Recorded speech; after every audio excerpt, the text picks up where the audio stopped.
Thank you, Miranda, and thank you to all of the people who showed me support during that time with the police and afterwards. It's very greatly appreciated. So our next speaker, I just wanted to give a little introduction by asking a question. Who here has seen the movie Pride? Yeah, it is a great movie. For those who haven't seen it, I really recommend it. It's a movie that shows the possibilities and the capacity that solidarity between LGBTI organisations and between trade unions has in order to bolster the movements for both. It's something that has been fundamental to the LGBTI movement in Australia's history, from the Builders Labourers Federation in New South Wales going on strike to stand up for queer students and lecturers till today. And so the next speaker that I want to invite up is Danny Kane. Danny Kane is an organiser for the Maritime Union of Australia. The Maritime Union of Australia is actually currently on a picket line in New South Wales, standing up against the Hutchison port that sacks 100 workers by text message. So please welcome up Danny and show your support. Thanks.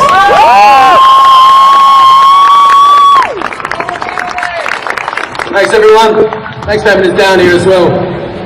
That's a great chant, by the way, Miranda. Look forward to saying that one later. Look, as Sam mentioned, my name is Danny Kane. I'm Assistant Branch Secretary of the Western Australian branch of the Maritime Union of Australia. And I'm proud to say that our branch supports marriage equality. Have to be one of the blokiest unions going around. We're often touted as militant. Our union's full of wharfies, stevedores, working in high-risk industries, seafarers, high-risk blue-collar work.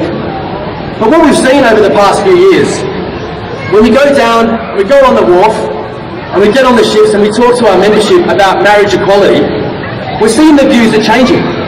And they're changing, you know, over the past couple of years, they've changed quite drastically. So we're at a stage now where the view is, oh well, if that's, you know, what they want to do, that's fine, as long as it doesn't bother me.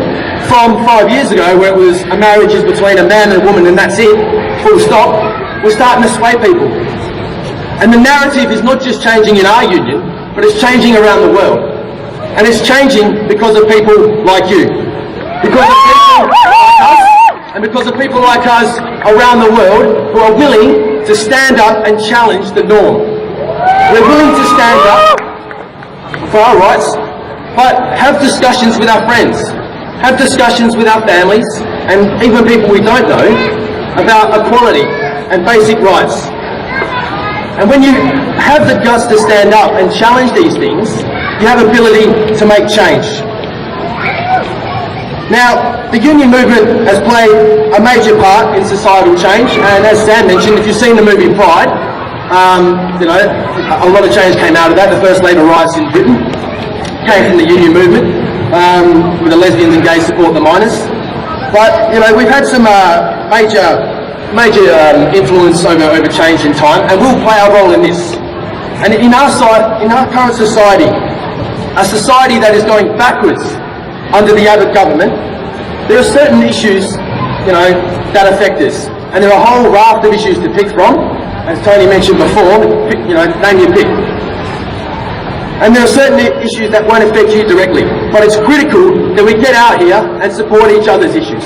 We support you, you support us, vice versa.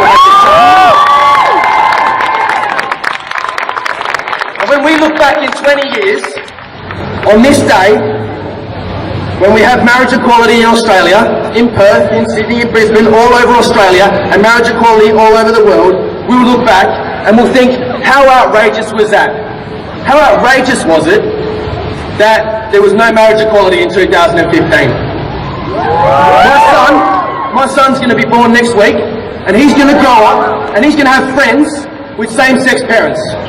He's going to have friends with same-sex parents who are happily married. There'll be no stigma, and no ridicule or prejudice around that family situation.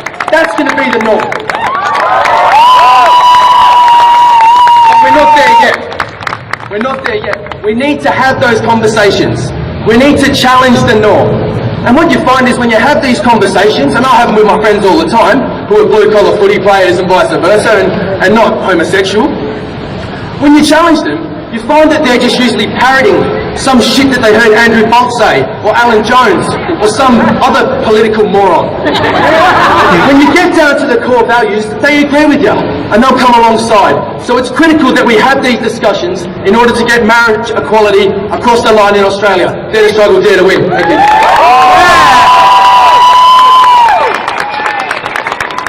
Cheers, Daniel. Alright, so we're about to commence the march. So when we are about to begin, I want everyone to line up behind the giant rainbow flag that you see in the middle there. So if you guys maybe get somewhere away from the water fountain so we can start up.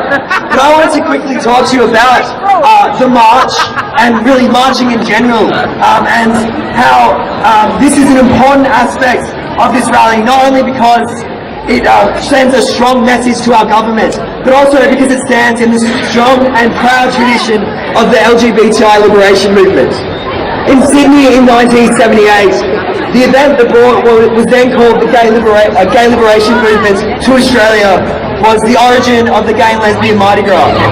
However, far from what we see today in the Mardi Gras of $100+ parties, commercial sponsors front and centre, and politics at the back, the first Mardi Gras was a protest march that, through defiant resistance and bloody street battles with the police, brought the movement for queer liberation to Australia.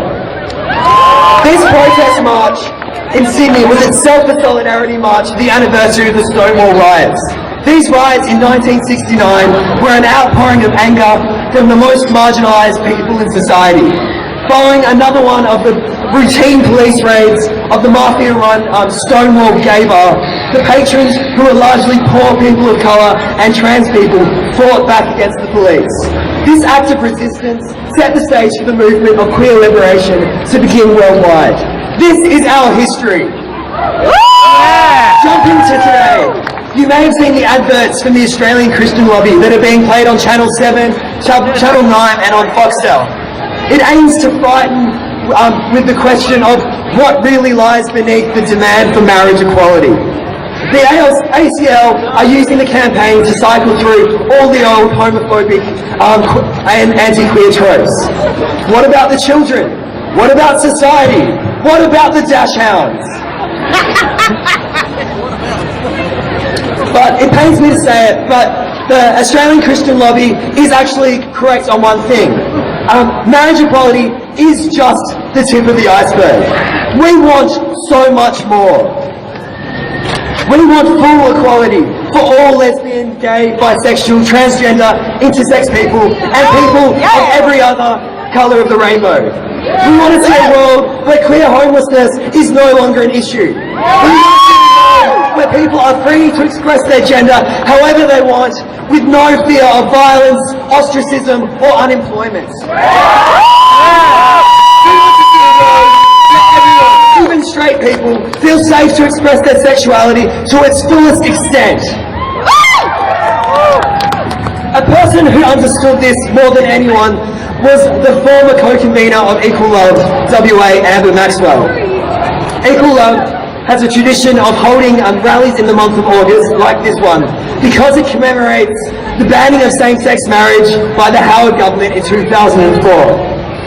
But to me, it commemorates the month that the LGBTI movement and the movement against the capitalist system that creates LGBTI oppression lost a tremendous fighter in Amber Maxwell.